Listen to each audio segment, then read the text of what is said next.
Hello and welcome. My name's Angie Holden and I'm the blogger behind The Country Chic Cottage. So today I'm going to use my Cricut Joy for a very special project.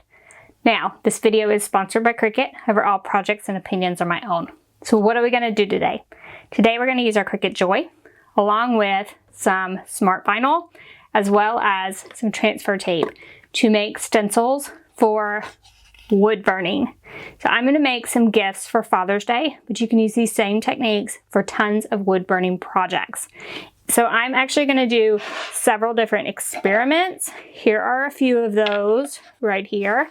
And you can see that you can wood burn on a variety of surfaces, all with a stencil and your Cricut machine. So first of all, let's dive into the supplies you're going to need. And I do encourage you, watch the full video because I do have some tips and tricks for like the types of wood that will work best, what will and will not work, because I like to test all the things so you don't have to. So let's dive in. All right, the supplies you're going to need are as follows. So I'm going to use my Cricut Joy along with smart vinyl and transfer tape to make stencils. And then you're going to need some grill tools or cutting boards. I'm going to do a variety of things as examples. So what you want to look for is something that is unfinished wood or something that's light like this that just has like a thin coating on it that you can take off with some sandpaper, which I have over here. The sandpaper I would recommend like 400, 600 grit sandpaper, somewhere in that range. So what you don't want is tools that look like this because these are finished handles and the method we're going to use for this will not work on these. And then we're going to need our easy press mat, weeding tools, a scraper, heat resistant gloves, and a heat gun. And you're going to need a heat gun that gets really hot. So this one goes up to like 1,000 degrees. It's going to need to get really warm because we're going to use something called a Scorch marker for our wood burning. So they make markers as well as there's companies that make paste that go into stencils. I like the marker personally, and we're going to use this to put a coating on the wood that will then become wood burned once we apply heat with our heat gun. So let's start by taking a look in Cricut Design Space at how we're going to design the stencils. And you can make these whatever size you want. I'm going to approximate a size and then cut some stencils with my Cricut Joy first, and then we'll look at wood burning our tools. All right, so I'm in Cricut Design Space and I have my Cricut Joy chosen as my machine. And now it's time to make our sayings. So I'm going to leave the link for this canvas in the description below. You can definitely use mine, but I did want to go over how to design your own. So the font I'm using is called Cachet Pro Heavy. It is a Cricut font. And you can pull up mine or you can pull up your own and just type the text. So I found that a font size of 35 worked best size-wise for the tools I'm using. So what I did is punch in various font sizes and look at how tall the words would get.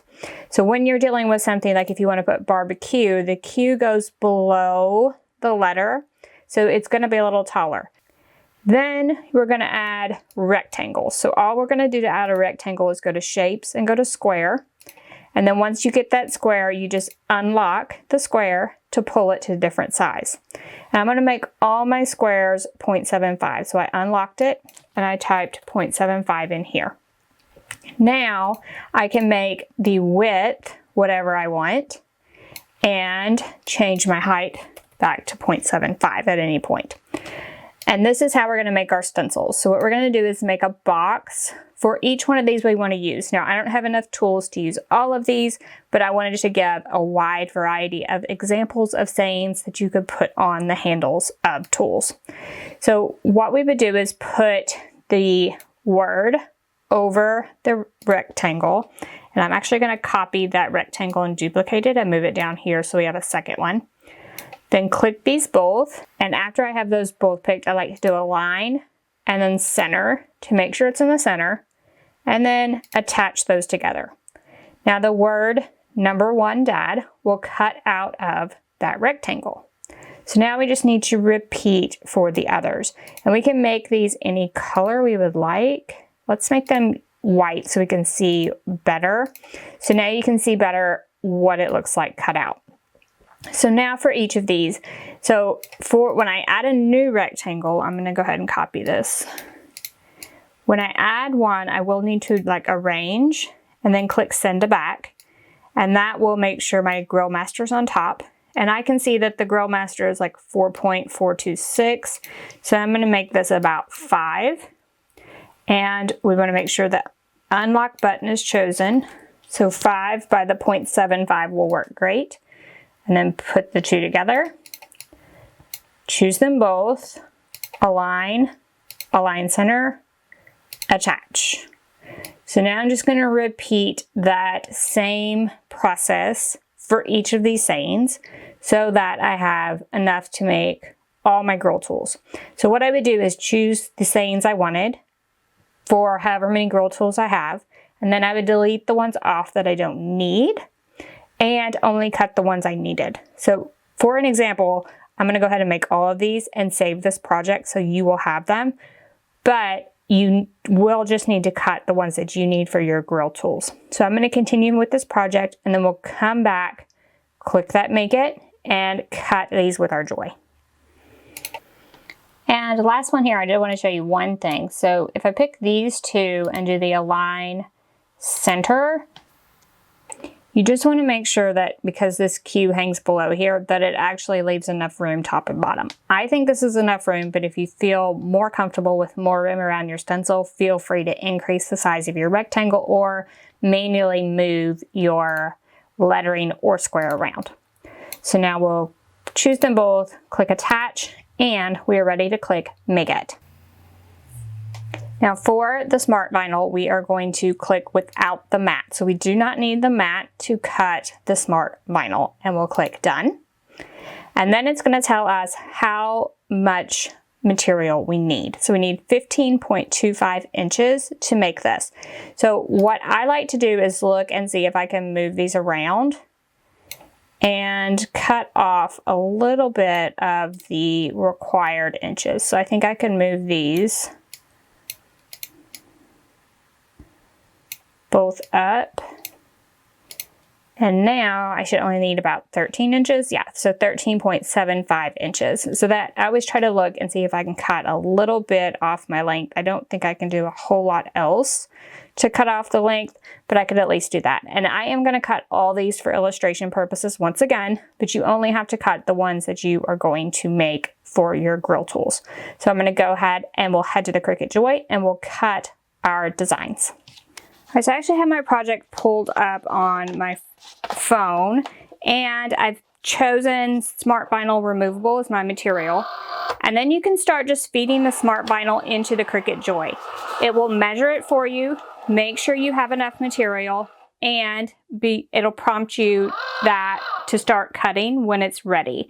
So when it's ready to cut, it'll just ask you to tap go. Now this is on mobile or on desktop. I just have my phone here, but it will do the same thing on desktop. The Cricut Joy is super simple with just one blade. So as long as the blade is installed, we do have the correct blade, and we'll just click go to start.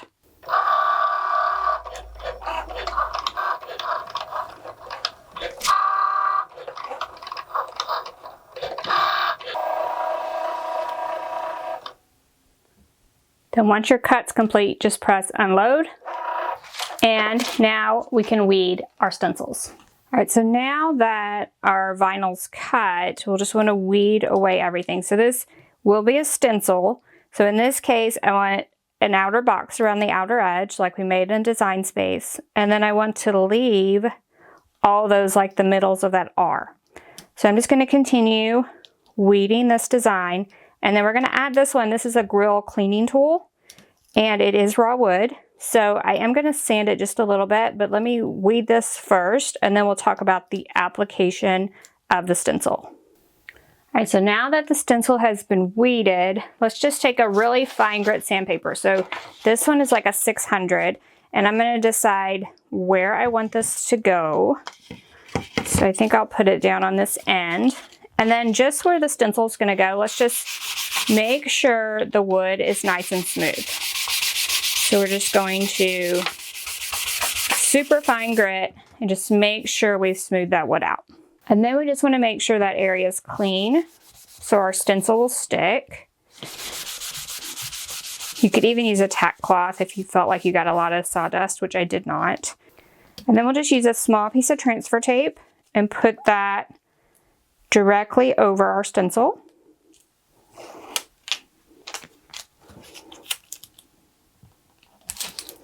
Now here's where that scraper comes in. We're going to use that, burnish it down really well, front and back. Now if you have trouble with the smart vinyl, as far as getting it to stick to the transfer tape, what you can do is hit the back of this with just a hairdryer, and a lot of times that will help that vinyl release from this backing paper. I think I'm just going to attempt to lift it up. All right, so there's our stencil all on our transfer tape. And now we just want to apply it right here where we sanded. We just want to make sure we get it straight. And then we're going to burnish it down really well. And just peel that transfer tape back. And then I like to save this transfer tape because we can definitely reuse that for the rest of our stencils. So I'm going to put that back on the backing paper. And then I'm going to go over this several times, pushing everything down really well, making sure it's adhered to the surface. There aren't any air bubbles, that type of thing.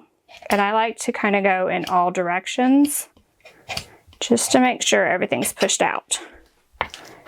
And then it's time to use the marker. So on the marker, there's two ends. There's a brush end and a tip end. I'm going to use the tip end. And what you want to do is get it started on a paper towel or a rag. Do not start it on top of your blank. So we're moving the blank out of the way. We're just going to push down and make sure that the liquid is flowing. And the liquid is a pink color. So we're just going to make sure that it's flowing out. And I mean, a little bit goes a long way on this, so as long as it's flowing, you're good. And then you can just color in your stencil. Like, it's as easy as coloring with a marker.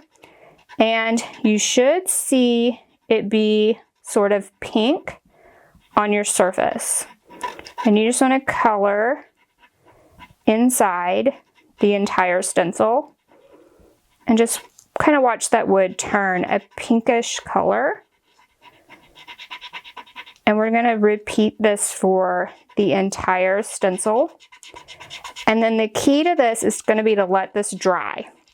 So I'm going to let this dry completely before I remove the stencil. So, and then the other thing I want you to watch, so I push down on that rag. I'm not pushing down here. I'm just rubbing it across the surface, and enough ink is coming out that it's fine. So you never want to push down on the marker while it's on your surface. Just push down on your rag. So if I felt like this wasn't coming out enough, I would go back to my rag and push down. I would not push down on the surface over here. So we're just going to continue and fill this in, allow this to dry, and then we'll come back and do the magic portion of this, which is the wood burning. All right, I like to put my project on my Easy Press mat just to protect like the work surface wherever I'm at from all the heat I'm about to apply. And now that I'm removing this, hopefully you can see how the wood is turned pink wherever I applied that marker. So that means that this solution has soaked into the wood, and that portion will wood burn when I apply the heat. So we just want to remove all the vinyl, even those centers of the letters. And now hopefully you can see the word on the project. All right, for safety during this portion, I like to wear my heat resistant gloves. I'm going to use my heat gun. I'm going to turn it up really high as it'll go, and I'm just going to run over this. So I am going to turn the sound off because the heat gun is pretty loud, and I'm just going to do a voiceover for this portion. And I do want to note that the video will probably be sped up, so you can expect your project to take a little bit longer. So let's get started burning some wood. So you want to turn your heat gun on as high as possible. Keep it 2-3 inches away from your surface and keep it moving at all times. Now I did speed this video up, but the entire process took between 2.5 to 3 minutes, so it's really not a long process. Then you'll start to notice that your area will start to change color. Again, just keep it moving, move it back and forth. It will gradually change color. You can stop at any point. Stop when you love the look of your wood burning. And that's it. And there you have it. So you can turn it off at any portion of the process. I really like the way this looks right now, so I'm gonna leave it like that. So what I did wanna say is you do need to go over the top with a sealer on this wood burning. So if this is going to touch food, so this is a grill cleaning tool, it's not gonna touch food. I can use any sealer I want it over the top. If it's going to touch food, however, you would wanna make sure that it's a food safe sealer that goes over the top. Let's take a look at some more examples of wood burning with your Cricut. Here's the first project we did, and I went ahead and did some more cutting boards. So there's one that says King of the Grill. Here's one that says World's Best Chef. I did have the best luck with these going over the stencil twice, allowing it to dry, and then pulling it off. This was what happened if I only went over it once. I feel like I didn't get really good coverage on all the areas, and it just may be the way I was using the marker. But I think for best results, I would probably go over it twice, allow it to dry completely, remove the stencil, and then wood burn. So I think for me, that's the best option. And then I wanted to do a few more experiments. So for this one, I went super small, and it did wood burn. However, it was hard not to hold. Because it's so small, you can't hold the gun in one place too long or it burns. And you can see there's a burnt place on my tool on the side. So that's the only problem with doing something super small, is that you do run the risk of getting those burn spots. And that is what happens. It would even happen on the cutting board if I held my heat gun in one place too long. So just to note that. And then what would happen if I did it on a rounded surface? So this is on a rounded surface. It did work. However, I think it's just this wood. It started to kind of change color around the area. And I think it's just the wood it's made out of. So bottom line is you can wood burn with your Cricut machine. However, I have best luck with going over it twice with the Scorch marker. Going really small doesn't work too well. And certain woods or finishes will ruin the effect. But wood burning with your Cricut is completely possible. All right, so now that we have these projects wood burned, we do need to seal them. And like I said, on like something like this, you could use any sealer. On the cutting boards, I would use something that is food safe. Then once you seal them, that sealer dries. Then all it's left to do is to pop them into a cute gift basket for Dad. So I've included some grilling tools in the basket, and then put the rest of your little wood burn projects in there, and you are ready to give a cute gift for Father's Day with a little personalized touch. So remember, we did this wood burning with our Cricut Joy, so you can put any saying you want on there. So make it personal to Dad. You could even put like his name, last name, like his last name and kitchen, or first name and kitchen. You can make it completely personalized because you handmade the gift yourself. So I hope you enjoyed learning how to wood burn with your Cricut machine. If you have any questions about anything we've covered, drop down in the comment section and ask away. If you liked this video, if it helped you, give us a thumbs up. If you haven't already, head on over to our YouTube channel, hit that subscribe button. We have Cricut videos every week, and trust me, you don't want to miss any of those. So thank you all so much for joining me today, and I'll see you next week. Bye-bye.